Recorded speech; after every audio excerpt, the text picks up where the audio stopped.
Dit is hem, de veldmoes. Het lieket een liets onschuldig bisje, maar met miljoenen zwartje ze voor een protte skeer. Zaas op het loon van Ronnie van der Werf van de Vegel in Zwaai. De groeit alleenig nog tug. De wortels van het gens bin opfretten. De groen is stikken terug moezen gongen. De moezen verskoelje haren, maar bin nog net deer. En hier ging geen kei op weidje. De skeer is grut. Ja, je bent rijden sneden gas kwijt en dit weer heel betiert. En die kei die rennen hier 2 maanden op kaal aan. En je met extra voerkeepje.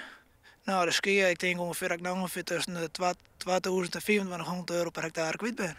En hoeveel hectare heb je? Nou, hier laat 30 bij huis. En ik heb 10 hectare van huis. Nog 4 hectare is maisland, daar heb je skeer.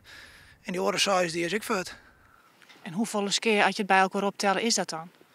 Nou, dan komen we bij tussen de 80 en 1000 en een ton. 3 hier steeds stil dat en niks geen vergoeding krijgen.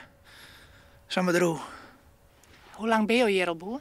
Nou, ik heb krijg 2 jaar noornam van huis uit en mijn broer die woont op Orenplaats. Nou, daar is het hele land is ik skeer door de muis.